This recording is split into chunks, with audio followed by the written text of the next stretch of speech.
Assalamualaikum warahmatullahi wabarakatuh.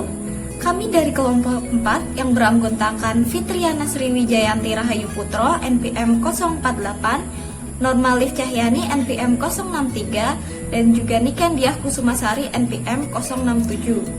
Di sini kami akan mempresentasikan tentang jasa pengiriman uang atau transfer dan juga inkaso.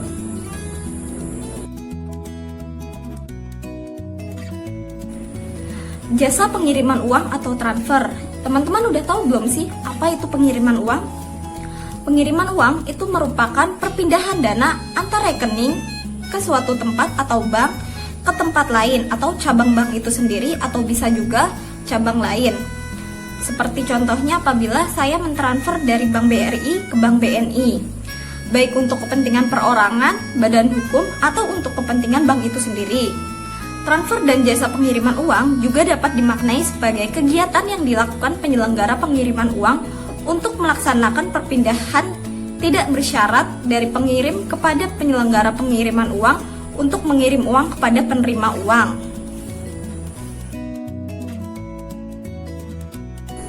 Kemudian, terdapat pihak-pihak yang terlibat dalam kegiatan transfer, yaitu yang pertama ada nasabah.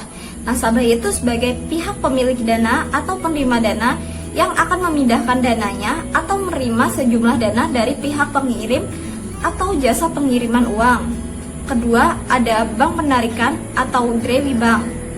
Bank pelaku transfer atau bank yang menerima dana dan amanat dari nasabah untuk ditransfer kepada Drewi atau bank tertarik yang kemudian diserahkan kepada penerima dana. Kemudian, ada bank tertarik, yaitu bank yang menerima transfer masuk dari Drewi Bank untuk diteruskan atau dibayarkan kepada penerima. Yang terakhir ada beneficiary, yaitu pihak akhir yang berhak menerima dana transfer dari Drewi Bank.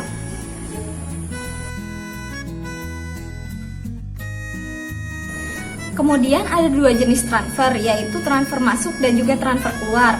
Nah, untuk transfer masuk itu merupakan pengiriman uang atas perintah nasabah atau bagian bank tertentu untuk keuntungan pihak lain pada bank lain atau cabang bank sendiri. Sedangkan untuk transfer keluar itu pengiriman uang yang diterima dari cabang lain, bank sendiri atau bank lain untuk keuntungan nasabah sendiri atau penerima dana pada bank sendiri.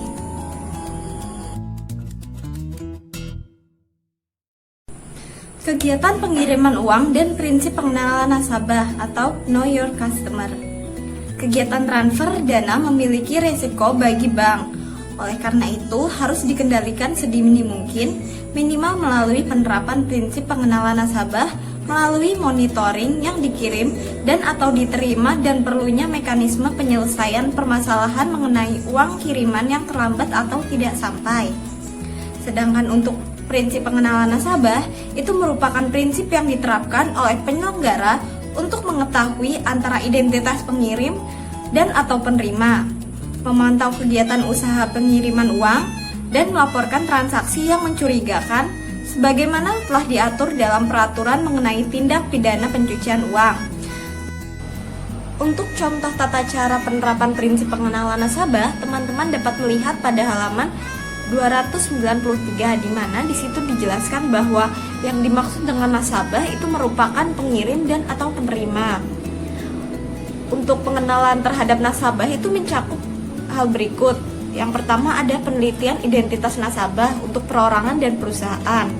Nah, untuk perorangan itu meminta nasabah untuk memperlihatkan identitas diri seperti KTP, SIM, atau paspor, dan meneliti bahwa nasabah telah sesuai dengan identitas nasabah, antara lain kesamaan wajah pengirim atau penerima dengan foto yang ada dalam identitas dan atau tanda tangan.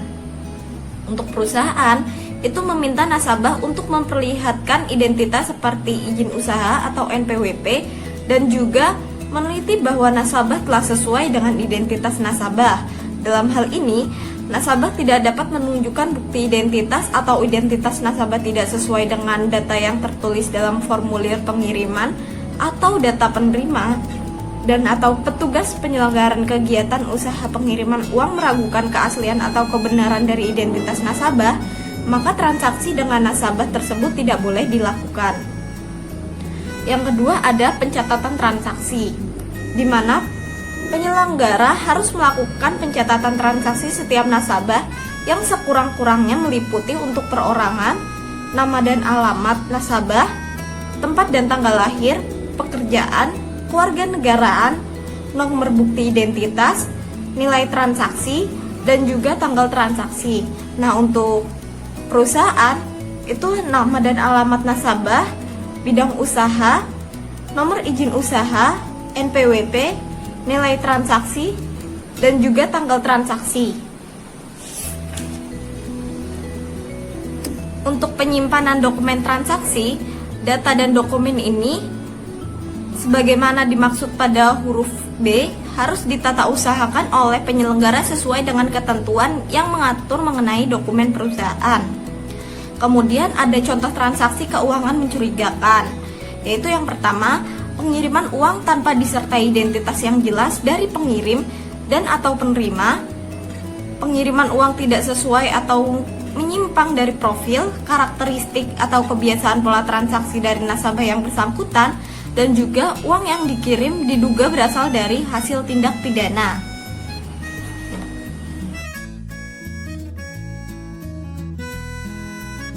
Nah, untuk yang di slide selanjutnya kita akan membahas tentang akuntansi transfer keluar. Nah, di mana transfer keluar ini akan dilakukan setelah seluruh setoran itu efektif.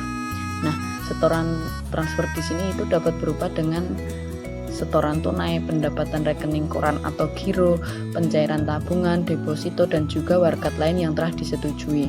Nah, transfer keluar yang dinyatakan efektif itu akan dicatat sebesar nilai nominal yang dimana telah diamanatkan oleh nasabah tersebut. Nah, pencatatan ini akan melibatkan rekening antar kantor atau yang sering disingkat dengan RAK. Nah, kegiatan transfer keluar akan mendatangkan pendapatan berupa komisi transfer.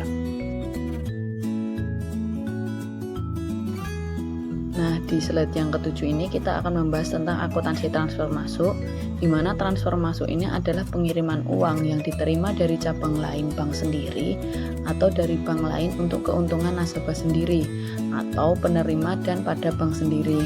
Nah, bank yang menerima transfer masuk ini adalah bank pelaksana atau Drawi Bank. Nah, transfer masuk dapat diterima dari cabang pemerakarsa bank sendiri untuk keuntungan nasabah sendiri atau merupakan penerusan terhadap nasabah bank lain pada kota yang sama. Nah, untuk penerusan umumnya bank akan memungut komisi.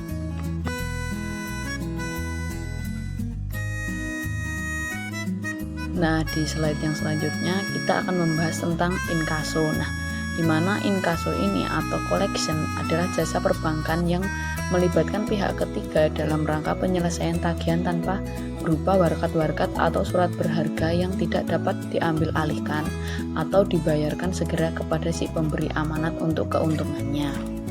Nah, untuk slide yang selanjutnya kita akan membahas tentang pengertian inkanso. Inkanso atau collection itu adalah jasa perbankan yang melibatkan pihak ketiga dalam rangka penyelesaian tagihan tanpa berupa warkat-warkat ataupun surat berharga yang tidak dapat diambil alihkan atau dibayarkan segera kepada si pemberi amanat untuk keuntungannya.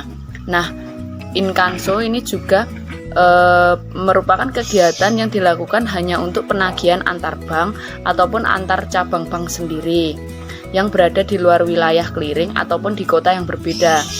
Nah, transaksi inkanso ini adalah penagihan cek atau biliet giro oleh suatu bank yang berada di suatu wilayah clearing atau kota tertentu kepada bank penerbit yang berada di wilayah clearing atau kota yang berbeda. Nah, kaitannya dengan inkanso ini dikenal adanya bank pemerakarsa dan juga bank pelaksana. Nah, bank pemerakarsa adalah bank yang menerima warkat dari pihak ketiga untuk ditagihkan dan hasilnya untuk keuntungan pihak ketiga tersebut. Nah, sedangkan bank pelaksana di sini adalah bank yang melaksanakan penagihan atau pembebanan kepada pihak ketiga. Nah, atas amanat dari cabang ataupun bank pemerakarsa dan hasilnya untuk keuntungan pihak ketiga tersebut. Nah, kegiatan inkanso ini menggunakan media berupa warkat-warkat seperti cek, biliet giro, telex, pos biasa ataupun faksimile. Nah, penggunaan media ini akan menimbulkan biaya, dan biaya ini akan dibebankan kepada pihak ketiga yang memberikan amanat inkaso tersebut. Nah, di sisi lain Bank Purwakarsa akan memperoleh pendapatan berupa komisi inkaso. Komisi inkaso ini akan didistribusikan pada setiap akhir bulan antara cabang Purwakarsa dan juga cabang pelaksana. Nah, masing-masing itu 50% dari total komisi inkaso yang bersangkutan. Nah, komisi ini hanya dibebankan kepada pihak pemberi amanat dari cabang Purwakarsa. Di slide yang selanjutnya kita akan membahas tentang jenis inkaso. Nah, dilihat dari jenisnya, inkaso dapat dibedakan menjadi yang pertama, inkaso dengan warkat berlampiran. Nah, yaitu warkat inkasonya harus dilampiri dokumen-dokumen pendukung. Nah, seperti contohnya itu seperti kwitansi, lalu faktur, polis asuransi, atau surat-surat lain yang disetujui oleh bank. Nah, untuk yang kedua yaitu inkaso dengan warkat tanpa lampiran, di mana warkat inkaso yang digunakan untuk melakukan inkaso tanpa dilampiri dokumen apapun. Nah, seperti contohnya yaitu cek, biljet giro, ataupun surat berharga. Selanjutnya, ada jenis inkaso yang dilihat berdasarkan lintas dananya yang dibagi menjadi dua, yaitu ada inkaso keluar dan juga inkaso masuk.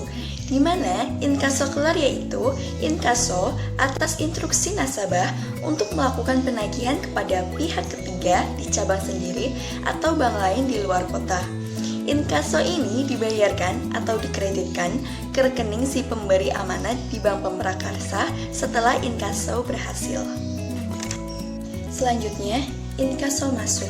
Inkaso masuk ini adalah tagihan masuk atas beban rekening nasabah sendiri dan hasilnya dikirimkan ke cabang Purwakarsa untuk keuntungan pihak ketiga. Ada jenis inkaso yang dilihat dari mekanisme pelaksanaannya, yaitu inkaso melalui bank lain. Maksudnya, inkaso yang dilaksanakan ini terhadap pihak ketiga nasabah bank lain di luar kota. Dalam hal ini, inkaso bisa dilakukan melalui cabang bank sendiri. Bila tidak memiliki kantor cabang di wilayah clearing yang dituju, maka bank biasanya menggunakan bank lain atau bank koresponden yang mempunyai kantor di wilayah clearing yang dituju.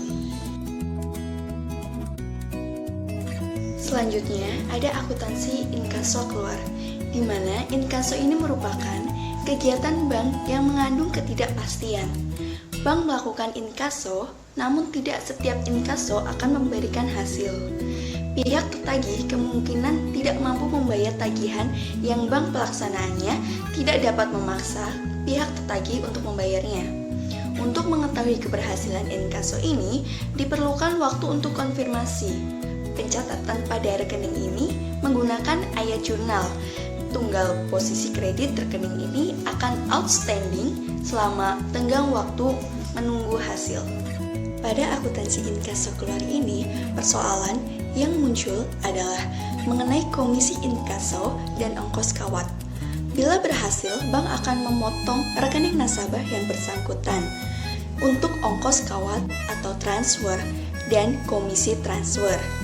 Di mana bila hasil inkaso untuk diberikan kepada bukan nasabah, maka bank harus mencatat terlebih dahulu pada rekening administratif warkat inkaso yang akan dibayar.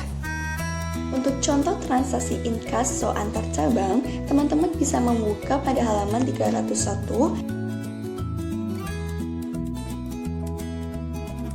Nah, selanjutnya ada akuntansi inkaso masuk dari cabang bank sendiri, di mana untuk inkaso masuk ini yang berasal dari cabang bank sendiri, maka tugas bank pelaksananya adalah membebankan ke rekening pihak tertagih. Misalnya, kelanjutan dari contoh yang tadi, yaitu bahwa Ali ini sepakat untuk membayar dengan beban giro Ali sebesar 50 juta rupiah, beban tabungan Ali 20 juta rupiah, dan cek Bank A Bandung yang tertarik oleh Amin adalah 30 juta rupiah. Maka pencatatan pada Bank A Bandung dicatat sebagai berikut, yaitu pada tanggal 10 bulan 5 2015 pada akun dari Giro Ali itu masuk ke debit sebesar 50 juta rupiah, dan untuk tabungan Ali masuk ke debit sebesar 20 juta rupiah, dan untuk Giro Amin ini masuk juga ke debit yaitu sebesar 30 juta rupiah. Untuk RAK cabang Semarang ini masuk ke kredit sebesar 100 juta rupiah.